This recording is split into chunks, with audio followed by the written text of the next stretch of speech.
मेरे प्यारे देशवासियों, नमस्कार।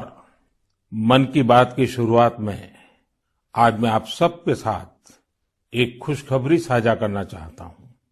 हर भारतीय को यह जानकर गर्व होगा कि देवी अन्नपूर्णा की एक बहुत पुरानी प्रतिमा कनाडा से वापस भारत आ रही है। यह प्रतिमा लगभग 100 साल पहले 1913 के करीब वाराणसी के एक मंदिर से चुराकर देश से बाहर भेज दी गई थी। मैं कनाडा की सरकार और इस पुण्य कार्य को संभव बनाने वाले सभी लोगों का इस सहृदयता के लिए आभार प्रकट करता हूं। माता अन्नपूर्णा का काशी से बहुत ही विशेष संबंध है। अब उनकी प्रतिमा का वापस आना हम सभी के लिए सुखद है। माता अन्नपूर्णा की प्रतिमा की तरह ही हमारी विरासत की अनेक अनमोल धरोहरें अंतर्राष्ट्रीय गिरोहों का शिकार होती रही है। ये गिरोह अंतर्राष्ट्रीय बाजार में इन्हें बहुत ऊंची कीमत पर बेचते हैं। अब इन पर सख्ती तो लगाई ही जा रही है। इनकी वापसी के लिए भारत ने अपने प्रयास भी बढ़ाए हैं। ऐसी कोशिशों की वजह से बीते कुछ वर्षों में भारत कई प्रतिमाओं और कलाकृतियों को वापस लाने में सफल रहा है। माता अन्नपूर्णा की प्रतिमा की वापसी के साथ एक संयोग ये भी जुड़ा है कि कुछ दिन पूर्व ही वर्ल्ड हेरिटेज वीक मनाया गया है। वर्ल्ड हेरिटेज वीक संस्कृति प्रेमियों के लिए पुराने समय में वापस जाने, उनके इतिहास के अहम पड़ावों को पता लगाने का एक शानदार अवसर प्रदान करता है।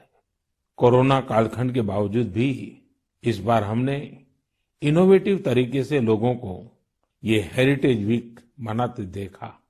क्राइसिस में कल्चर बड़े काम आता है। इससे निपटने में अहम भूमिका निभाता है। टेक्नोलॉजी के माध्यम से भी कल्चर एक इमोशनल रिचार्ज की तरह काम करता है। आज देश में कई म्यूजियम्स और लाइब्रेरीज अपने कलेक्शन को पूरी तरह से डिजिटल बनाने पर काम कर रहे हैं। दिल्ली में हमारे राष्ट्रीय संग्रहालय ने इस संबंध में कुछ सराहनीय प्रयास किए हैं। राष्ट्रीय संग्रहालय द्वारा करीब 10 वर्चुअल गैलरीज इंट्रोड्यूस करने की दिशा में काम चल रहा है न मजेदार? अब आप घर बैठे दिल्ली के नेशनल म्यूजियम गैलरीज का टूर कर पाएंगे, जहां एक और सांस्कृतिक धरोहरों को टेक्नोलॉजी के माध्यम से अधिक लोगों तक पहुंचाना अहम है। वहीं इन धरोहरों के संरक्षण के लिए टेक्नोलॉजी का उपयोग भी महत्वपूर्ण है। हाल ही में एक इंटरेस्टिंग प्रोजेक्ट के बारे में पढ़ रहा था। नॉर्वे के उत्तर में स्वालबार्ड नाम का एक द्वीप है। इस द्वीप में एक प्रोजेक्ट आर्कटिक वर्ल्ड आर्काइव बनाया गया है। इस आर्काइव में बहुमूल्य हेरिटेज डेटा को इस तरह से रखा गया है कि ये किसी भी प्रकार के प्राकृतिक या मानव निर्मित आपदाओं से प्रभावित न हो सके। अभी हाल ही में यह भी जानकारी आई है कि अजंता गुफाओं की धरोहर को भी डिजिटाइज करके इस प्रोजेक्ट में संजोया जा रहा है। इसमें अजंता गुफाओं की पूरी झलक देखने को मिलेगी। इसमें डिजिटलाइज और रिस्टोर्ड पेंटिंग के साथ साथ इससे संबंधित दस्तावेज और कोट्स भी शामिल होंगे। साथियों, महामारी ने एक और जहां हमारे काम करने के तौर तरीकों को बदला है, तो दूसरी ओर प्रकृति को नए ढंग से अनुभव करने का भी अवसर दिया है। प्रकृति को देखने के हमारे नजरिए में भी बदलाव आया है। अब हम सर्दियों के मौसम में कदम रख रहे हैं। हमें प्रकृति के अलग अलग रंग देखने को मिलेंगे। पिछले कुछ दिनों से इंटरनेट चेरी ब्लॉसम की वायरल तस्वीरों से भरा हुआ है। आप सोच रहे होंगे, जब मैं चेरी ब्लॉसम की बात कर रहा हूं तो जापान की इस प्रसिद्ध पहचान की बात कर रहा हूं, लेकिन ऐसा नहीं है। ये जापान की तस्वीरें नहीं है, ये अपने मेघालय के शिलांग की तस्वीरें हैं। मेघालय की खूबसूरती को इन चेरी ब्लॉसम्स ने और बढ़ा दिया है। साथियों, इस महीने 12 नवंबर से डॉक्टर सलीम अली जी का 125वां जयंती समारोह शुरू हुआ है। डॉक्टर सलीम ने पक्षियों की दुनिया में बर्ड वॉचिंग को लेकर उल्लेखनीय कार्य किया है। दुनिया के बर्ड वॉचर्स को भारत के प्रति आकर्षित भी किया है। मैं हमेशा से बर्ड वॉचिंग के शौकीन लोगों का प्रशंसक रहा हूं। बहुत धैर्य के साथ वो घंटों तक, सुबह से शाम तक बर्ड वॉचिंग कर सकते हैं, प्रकृति के अनूठे नजारों का लुत्फ उठा सकते हैं और अपने ज्ञान को हम लोगों तक भी पहुंचाते रहते हैं। भारत में भी बहुत सी बर्ड वॉचिंग सोसाइटी सक्रिय है। आप भी जरूर इस विषय के साथ जुड़िए। मेरी भागदौड़ की जिंदगी में मुझे भी पिछले दिनों केवड़िया में पक्षियों के साथ समय बिताने का बहुत ही यादगार अवसर मिला। पक्षियों के साथ बिताया हुआ समय आपको प्रकृति से भी जोड़ेगा और पर्यावरण के लिए भी प्रेरणा देगा। मेरे प्यारे देशवासियों, भारत की संस्कृति और शास्त्र हमेशा से ही पूरी दुनिया के लिए आकर्षण के केंद्र रहे हैं। कई लोग तो इनकी खोज में भारत आए और हमेशा के लिए यहीं के होकर रह गए, तो कई लोग वापस अपने देश जाकर इस संस्कृति के संवाहक बन गए। मुझे जोनास मसेट्टी के काम के बारे में जानने का मौका मिला, जिन्हें विश्वनाथ के नाम से भी जाना जाता है। जोनास ब्राजील में लोगों को वेदांत और गीता सिखाते हैं। वे विश्व विद्या नाम की एक संस्था चलाते हैं, जो रियो डी जेनेरो से घंटे भर की दूरी पर पेट्रोपोलिस के पहाड़ों में स्थित है। जोनास ने मैकेनिकल इंजीनियरिंग की पढ़ाई करने के बाद स्टॉक मार्केट में अपनी कंपनी में काम किया। बाद में उनका रुझान भारतीय संस्कृति और खासकर वेदांत की तरफ हो गया। स्टॉक से लेकर के स्पिरिचुअलिटी तक वास्तव में उनकी एक लंबी यात्रा है। जोनास ने भारत में वेदांत दर्शन का अध्ययन किया और 4 साल तक वे कोयम्बतूर के आर्ष विद्या गुरुकुलम में रहे। जोनास में एक और खासियत है, वह अपने मैसेज को आगे पहुंचाने के लिए टेक्नोलॉजी का प्रयोग कर रहे हैं। वह नियमित रूप से ऑनलाइन प्रोग्राम्स करते हैं। वे प्रतिदिन पॉडकास्ट करते हैं। पिछले 7 वर्षों में जोनास ने वेदांत पर अपने फ्री ओपन कोर्सेज के माध्यम से 1.5 लाख से अधिक स्टूडेंट्स को पढ़ाया है। जोनास न केवल एक बड़ा काम कर रहे हैं, बल्कि उसे एक ऐसी भाषा में कर रहे हैं जिसे समझने वालों की संख्या भी बहुत अधिक है। लोगों में इसको लेकर काफी रुचि है कि कोरोना और क्वारंटाइन के इस समय में वेदांत कैसे मदद कर सकता है। मन की बात के माध्यम से मैं जोनास को उनके प्रयासों के लिए बधाई देता हूं और उनके भविष्य के प्रयासों के लिए शुभकामनाएं देता हूं। साथियों, इसी तरह अभी एक खबर पर आपका ध्यान जरूर गया होगा। न्यूजीलैंड में वहां के नवनिर्वाचित एमपी डॉक्टर गौरव शर्मा ने विश्व की प्राचीन भाषाओं में से एक संस्कृत भाषा में शपथ ली है। एक भारतीय के तौर पर भारतीय संस्कृति का ये प्रसार हम सबको गर्व से भर देता है। मन की बात के माध्यम से मैं गौरव शर्मा जी को शुभकामनाएं देता हूं। हम सभी की कामना है कि वो न्यूजीलैंड के लोगों की सेवा में नई उपलब्धियां प्राप्त करें। मेरे प्यारे देशवासियों, कल 30 नवंबर को हम श्री गुरु नानक देव जी का 551वां प्रकाश पर्व मनाएंगे। पूरी दुनिया में गुरु नानक देव जी का प्रभाव स्पष्ट रूप से दिखाई देता है। वैंकूवर से वेलिंगटन तक, सिंगापुर से साउथ अफ्रीका तक उनके संदेश हर तरफ सुनाई देते हैं।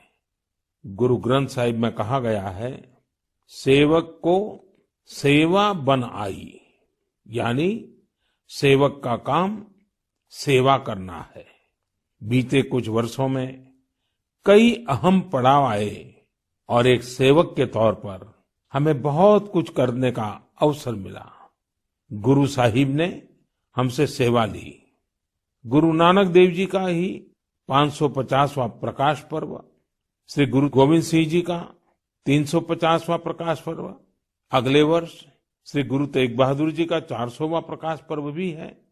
मुझे महसूस होता है कि गुरु साहब की मुझ पर विशेष कृपा रही, जो उन्होंने मुझे हमेशा अपने कार्यों में बहुत करीब से जोड़ा है। साथियों, क्या आप जानते हैं कि कच्छ में एक गुरुद्वारा है, लखपत गुरुद्वारा साहब। श्री गुरु नानक जी अपनी उदासी के दौरान लखपत गुरुद्वारा साहिब में रुके थे। 2001 के भूकंप से इस गुरुद्वारे को भी नुकसान पहुंचा था। यह गुरु साहिब की कृपा ही थी कि मैं इसका जीर्णोद्धार सुनिश्चित कर पाया।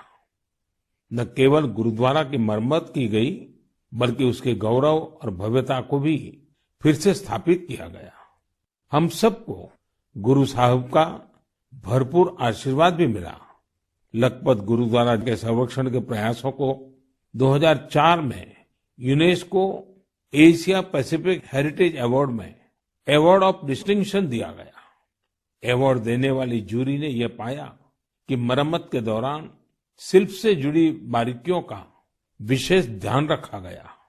जूरी ने यह भी नोट किया कि गुरुद्वारा के पुनर्निर्माण कार्य में सिख समुदाय की न केवल सक्रिय भागीदारी रही, बल्कि उनके ही मार्गदर्शन में ये काम हुआ। लखपत गुरुद्वारा जाने का सौभाग्य मुझे तब भी मिला था जब मैं मुख्यमंत्री भी नहीं था। मुझे वहां जाकर असीम ऊर्जा मिलती थी। इस गुरुद्वारे में जाकर हर कोई खुद को धन्य महसूस करता है। मैं इस बात के लिए बहुत कृतज्ञ हूं कि गुरु साहब ने मुझसे निरंतर सेवा ली है।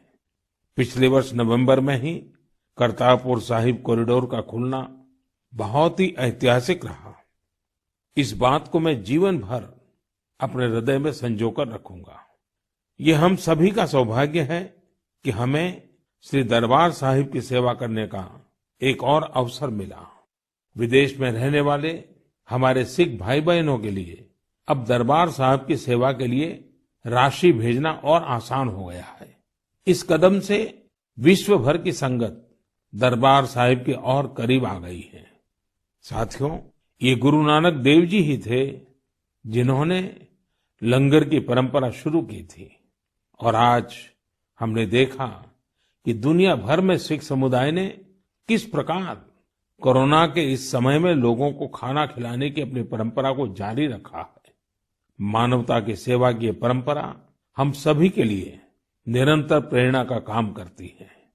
मेरी कामना है हम सभी सेवक की तरह काम करते रहें। गुरु साहिब मुझसे और देशवासियों से इसी प्रकार सेवा लेते रहें। एक बार फिर गुरु नानक जयंती पर मेरी बहुत बहुत शुभकामनाएं। मेरे प्यारे देशवासियों, पिछले दिनों मुझे देश भर की कई यूनिवर्सिटीज के स्टूडेंट के साथ संवाद का, उनकी एजुकेशन जर्नी के महत्वपूर्ण इवेंट्स में शामिल होने का अवसर प्राप्त हुआ है।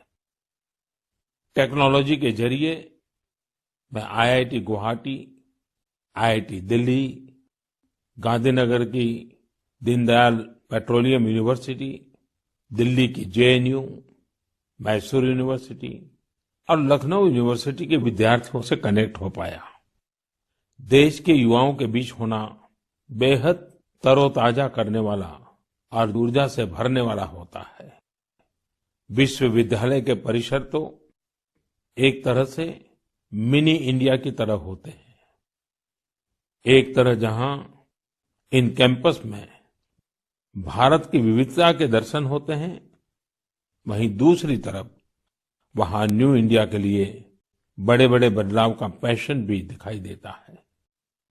कोरोना से पहले के दिनों में जब मैं रूबरू किसी इंस्टीट्यूशन के इवेंट में जाता था, तो ये आग्रह भी करता था कि आसपास के स्कूलों से गरीब बच्चों को भी उस समारोह में आमंत्रित किया जाए। वो बच्चे उस समारोह में मेरे स्पेशल गेस्ट बनकर आते रहे हैं। एक छोटा सा बच्चा उस भव्य समारोह में किसी युवा को डॉक्टर, इंजीनियर, साइंटिस्ट बनते देखता है किसी को मेडल लेते हुए देखता है तो उसमें नए सपने जगते हैं।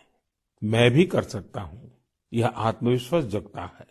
संकल्प के लिए प्रेरणा मिलती है। साथियों, इसके अलावा एक और बात जानने में मेरी हमेशा रुचि रहती है कि उस इंस्टीट्यूशन के अलुमनाई कौन है। उस संस्थान के अपने अलुमनाई से रेगुलर एंगेजमेंट की व्यवस्था है क्या? उनका अलुमनाई नेटवर्क कितना जीवंत है?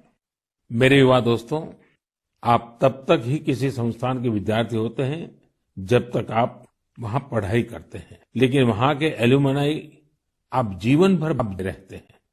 स्कूल कॉलेज से निकलने के बाद दो चीजें कभी खत्म नहीं होती हैं।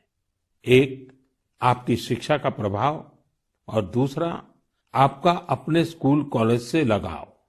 जब कभी अलुमनाई आपस में बात करते हैं तो स्कूल कॉलेज की उनकी यादों में किताबों और पढ़ाई से ज्यादा कैंपस में बिताया गया समय और दोस्तों के साथ गुजारे गए लम्हे होते हैं। और इन्हीं यादों में से जन्म लेता है एक भाव इंस्टीट्यूशन के लिए कुछ करने का। जहां आपके व्यक्तित्व का विकास हुआ है, वहां के विकास के लिए आप कुछ करें। इससे बड़ी खुशी और क्या हो सकती है? मैंने कुछ ऐसे प्रयासों के बारे में पढ़ा है जहां पूर्व विद्यार्थियों ने अपने पुराने संस्थानों को बढ़ चढ़ करके दिया है। आजकल अलुमनाई इसको लेकर बहुत सक्रिय है। आईआईटियंस ने अपने संस्थानों को conference centres, management centres, incubation centres जैसी कई अलग अलग व्यवस्थाएं खुद बनाकर दी हैं। ये सारे प्रयास वर्तमान विद्यार्थियों के लर्निंग एक्सपीरियंस को इम्प्रूव करते हैं। आईआईटी दिल्ली ने एक एंडाउमेंट फंड की शुरुआत की है, जो कि एक शानदार आइडिया है। विश्व की जानी मानी यूनिवर्सिटी में इस प्रकार के एंडाउमेंट्स बनाने का कल्चर रहा है, जो स्टूडेंट्स की मदद करता है। मुझे लगता है कि भारत के विश्वविद्यालय भी इस कल्चर को इंस्टीट्यूशनलाइज करने में सक्षम है। जब कुछ लौटाने की बात आती है तो कुछ भी बड़ा या छोटा नहीं होता है। छोटे से छोटी मदद भी मायने रखती है। हर प्रयास महत्वपूर्ण होता है। अक्सर पूर्व विद्यार्थी अपने संस्थानों के टेक्नोलॉजी अपग्रेडेशन में, बिल्डिंग के निर्माण में, अवार्ड्स और स्कॉलरशिप शुरू करने में, स्किल डेवलपमेंट के प्रोग्राम शुरू करने में बहुत महत्वपूर्ण भूमिका निभाते हैं। कुछ स्कूलों की ओल्ड स्टूडेंट एसोसिएशन ने मेंटरशिप प्रोग्राम शुरू किए हैं। इसमें वे अलग अलग बैच के विद्यार्थियों को गाइड करते हैं, साथ ही एजुकेशन प्रोस्पेक्ट पर चर्चा करते हैं। कई स्कूलों में, खासतौर से बोर्डिंग स्कूलों की एल्यूमनाई एसोसिएशन बहुत स्ट्रांग है, जो स्पोर्ट्स टूर्नामेंट और कम्युनिटी सर्विस जैसी गतिविधियों का आयोजन करते रहते हैं। मैं पूर्व विद्यार्थियों से आग्रह करना चाहूंगा कि उन्होंने जिन संस्था में पढ़ाई की है, वहां से अपनी बॉन्डिंग को और अधिक मजबूत करते रहें। चाहे वह स्कूल हो, कॉलेज हो या यूनिवर्सिटी। मेरा संस्थानों से भी आग्रह है कि एल्यूमनाई एंगेजमेंट के नए और इनोवेटिव तरीकों पर काम करें, क्रिएटिव प्लेटफॉर्म्स डेवलप करें, ताकि एल्यूमनाई की सक्रिय भागीदारी हो सके। बड़े कॉलेज और यूनिवर्सिटीज नहीं, हमारे गांवों के स्कूल्स का भी strong, vibrant, active alumni network हो। मेरे प्यारे देशवासियों, 5 दिसंबर को श्री अरबिंदो की पुण्यतिथि है। श्री अरबिंदो को हम जितना पढ़ते हैं, उतनी ही गहराई हमें मिलती जाती है। मेरे युवा साथी श्री अरबिंदो को जितना जानेंगे, उतना ही अपने आप को जानेंगे, खुद को समृद्ध करेंगे। जीवन की जिस भाव अवस्था में आप हैं, जिन संकल्पों को सिद्ध करने के लिए आप प्रयासरत हैं, उनके बीच आप हमेशा से ही श्री अरबिंदो को एक नई प्रेरणा देते पाएंगे, एक नया रास्ता दिखाते हुए पाएंगे। जैसे आज जब हम लोकल के लिए वोकल इस अभियान के साथ आगे बढ़ रहे हैं, तो श्री अरबिंदो का स्वदेशी का दर्शन हमें राह दिखाता है। बांग्ला में एक बड़ी ही प्रभावी कविता है। छोईशुतो पॉयमोन्तो आसे तुंग होते दिस्लाई काठी ताऊ आसे पोते प्रोदीप्ति जालिते खेते छूते जेते किछुते लोग नॉय शादीन। यानी हमारे यहाँ सुई और दिया सलाई तक विलायती जहाज से आते हैं। खाने पीने सोने किसी भी बात में लोग स्वतंत्र नहीं है। वो कहते भी थे स्वदेशी का अर्थ है कि हम अपने भारतीय कामगारों कारीगरों की बनाई हुई चीजों को प्राथमिकता दें। ऐसा भी नहीं कि श्री अरबिंदो ने विदेशों से कुछ सीखने का भी कभी विरोध किया हो।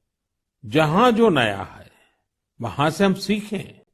जो हमारे देश में अच्छा हो सकता है उसका हम सहयोग और प्रोत्साहन करें। यही तो आत्मनिर्भर भारत अभियान में वोकल फॉर लोकल मंत्र की भी भावना है। खासकर स्वदेशी अपनाने को लेकर उन्होंने जो कुछ कहा वो आज हर देशवासी को पढ़ना चाहिए। साथियों, इसी तरह शिक्षा को लेकर भी श्री अरबिंदो के विचार बहुत स्पष्ट थे। वो शिक्षा को केवल किताबी ज्ञान, डिग्री और नौकरी तक की सीमित नहीं मानते थे। श्री अरबिंदो कहते थे हमारी राष्ट्रीय शिक्षा हमारी युवा पीढ़ी के दिल और दिमाग की ट्रेनिंग होनी चाहिए। यानी मस्तिष्क का वैज्ञानिक विकास हो और दिल में भारतीय भावनाएं भी हो। तभी एक युवा देश का और बेहतर नागरिक बन पाता है। श्री अरबिंदो ने राष्ट्रीय शिक्षा को लेकर जो बात तब कही थी, जो अपेक्षा की थी, आज देश उसे नई राष्ट्रीय शिक्षा नीति के जरिए पूरा कर रहा है। मेरे प्यारे देशवासियों, भारत में खेती और उससे जुड़ी चीजों के साथ नए आयाम जुड़ रहे हैं। बीते दिनों हुए कृषि सुधारों ने किसानों के लिए नई संभावनाओं के द्वार भी खोले हैं। बरसों से किसानों की जो मांग थी, जिन मांगों को पूरा करने के लिए किसी न किसी समय में हर राजनीतिक दल ने उनसे वायदा किया था, वो मांगे पूरी हुई हैं। काफी विचार विमर्श के बाद भारत की संसद ने कृषि सुधारों को कानूनी स्वरूप दिया। इन सुधारों से न सिर्फ किसानों के अनेक बंधन समाप्त हुए हैं, बल्कि उन्हें नए अधिकार भी मिले हैं, नए अवसर भी मिले हैं। इन अधिकारों ने बहुत ही कम समय में किसानों की परेशानियों को कम करना शुरू कर दिया है। महाराष्ट्र के धुले जिले के किसान जितेंद्र भोईजी ने नए कृषि कानूनों का इस्तेमाल कैसे किया, ये आपको भी जानना चाहिए। जितेंद्र भोईजी ने मक्के की खेती की थी और सही दामों के लिए उसे व्यापारियों को बेचना तय किया। फसल की कुल कीमत तय हुई करीब 3,32,000 रुपये। जितेंद्र भोई को 25,000 रुपये एडवांस भी मिल गए थे। तय ये हुआ था कि बाकी का पैसा उन्हें 15 दिन में चुका दिया जाएगा। लेकिन बाद में परिस्थितियां ऐसी बनी कि उन्हें बाकी का पेमेंट नहीं मिला। किसान से फसल खरीद लो, महीनों महीनों पेमेंट न करो। संभवतः मक्का खरीदने वाले बरसों से चली आ रही उसी परंपरा को निभा रहे थे। इसी तरह 4 महीने तक जितेंद्र जी का पेमेंट नहीं हुआ। इस स्थिति में उनकी मदद की सितंबर में जो पास हुए हैं, जो नए कृषि कानून बने हैं, वो उनके काम आए। इस कानून में ये तय किया गया है कि फसल खरीदने के 3 दिन में ही किसान को पूरा पेमेंट करना पड़ता है और अगर पेमेंट नहीं होता है तो किसान शिकायत दर्ज कर सकता है। कानून में एक और बहुत बड़ी बात है। इस कानून में ये प्रावधान किया गया है कि क्षेत्र के एसडीएम को 1 महीने के भीतर ही किसान की शिकायत का निपटारा करना होगा। अब जब ऐसे कानून की ताकत हमारे किसान भाई के पास थी तो उनकी समस्या का समाधान तो होना ही था।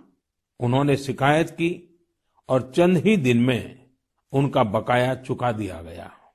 यानी कि कानून की सही और पूरी जानकारी ही जितेंद्र जी की ताकत बनी। क्षेत्र कोई भी हो, हर तरह के भ्रम और अफवाहों से दूर सही जानकारी हर व्यक्ति के लिए बहुत बड़ा संबल होती है। किसानों में जागरूकता बढ़ाने का ऐसा ही एक काम कर रहे हैं राजस्थान के बारां जिले में रहने वाले मोहम्मद असलम जी। ये किसान उत्पादक संघ के सीईओ भी हैं। जी हाँ, आपने सही सुना, किसान उत्पादक संघ के सीईओ। उम्मीद है बड़ी बड़ी कंपनियों के सीईओज को ये सुनकर अच्छा लगेगा कि अब देश के दूर दराज वाले इलाकों में काम कर रहे किसान संगठनों में भी सीईओज होने लगे हैं। तो साथियों, मोहम्मद असलम जी ने अपने क्षेत्र के अनेकों किसानों को मिलाकर एक व्हाट्सएप ग्रुप बना लिया है। इस ग्रुप पर वो हर रोज आसपास की मंडियों में क्या भाव चल रहा है, इसकी जानकारी किसानों को देते हैं। खुद उनका एफपीओ भी किसानों से फसल खरीदता है। इसलिए उनके इस प्रयास से किसानों को निर्णय लेने में मदद मिलती है। साथियों, जागरूकता है तो जीवंतता है। अपनी जागरूकता से हजारों लोगों का जीवन प्रभावित करने वाले एक कृषि उद्यमी श्री वीरेंद्र यादव जी हैं। वीरेंद्र यादव जी कभी ऑस्ट्रेलिया में रहा करते थे। 2 साल पहले ही वो भारत आए और अब हरियाणा के कैथल में रहते हैं।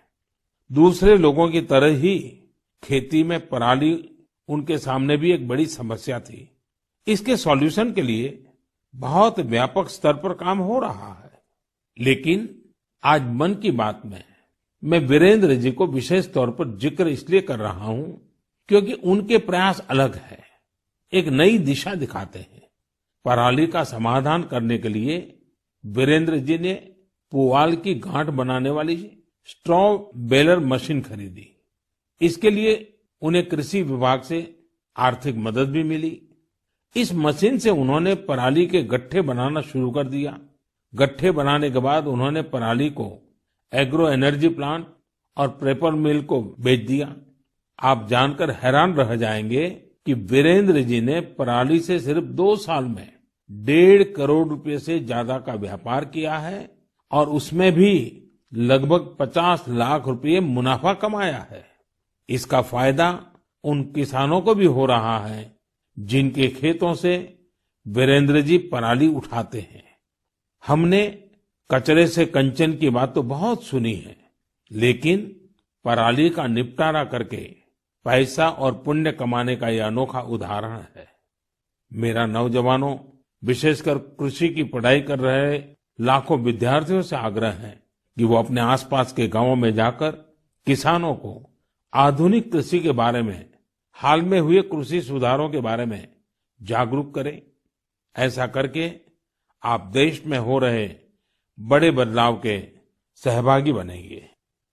मेरे प्यारे देशवासियों, मन की बात में हम अलग अलग भांति भांति के अनेक विषयों पर बात करते हैं, लेकिन एक ऐसी बात को भी 1 साल हो रहा है जिसको हम कभी खुशी से याद नहीं करना चाहेंगे। करीब करीब 1 साल हो रहे हैं जब दुनिया को कोरोना के पहले केस के बारे में पता चला था। तब से लेकर अब तक पूरे विश्व ने अनेक उतार चढ़ाव देखे हैं। लॉकडाउन के दौर से बाहर निकलकर अब वैक्सीन पर चर्चा होने लगी है, लेकिन कोरोना को लेकर किसी भी तरह की लापरवाही अब भी बहुत घातक है। हमें कोरोना के खिलाफ अपनी लड़ाई को मजबूती से जारी रखना है। साथियों, कुछ दिनों बाद ही 6 दिसंबर को बाबा साहब आम्बेडकर की पुण्यतिथि भी है। ये दिन बाबा साहब को श्रद्धांजलि देने के साथ ही देश के प्रति अपने संकल्पों, संविधान ने एक नागरिक के तौर पर अपने कर्तव्यों को निभाने की जो सीख हमें दी है, उसे दोहराने का है। देश के बड़े हिस्से में सर्दी का मौसम भी जोर पकड़ रहा है। अनेक जगहों पर बर्फबारी हो रही है। इस मौसम में हमें परिवार के बच्चों और बुजुर्गों का, बीमार लोगों का विशेष ध्यान रखना है। खुद भी सावधानी बरतनी है। मुझे खुशी होती है जब मैं ये देखता हूं कि लोग अपने आसपास के जरूरतमंदों की भी चिंता करते हैं। गर्म कपड़े देकर उनकी मदद करते हैं। बेसहारा जानवरों के लिए भी सर्दियां बहुत मुश्किल लेकर आती हैं। उनकी मदद के लिए भी बहुत लोग आगे आते हैं। हमारी युवा पीढ़ी इस तरह के कार्यों में बहुत बढ़-चढ़ कर सक्रिय होती है। साथियों, अगली बार जब हम मन की बात में मिलेंगे तो 2020 का ये वर्ष समाप्ति की ओर होगा।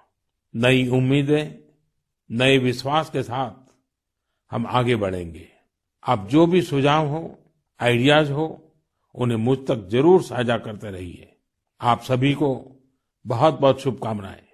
आप सब स्वस्थ रहें, देश के लिए सक्रिय रहें। बहुत बहुत धन्यवाद।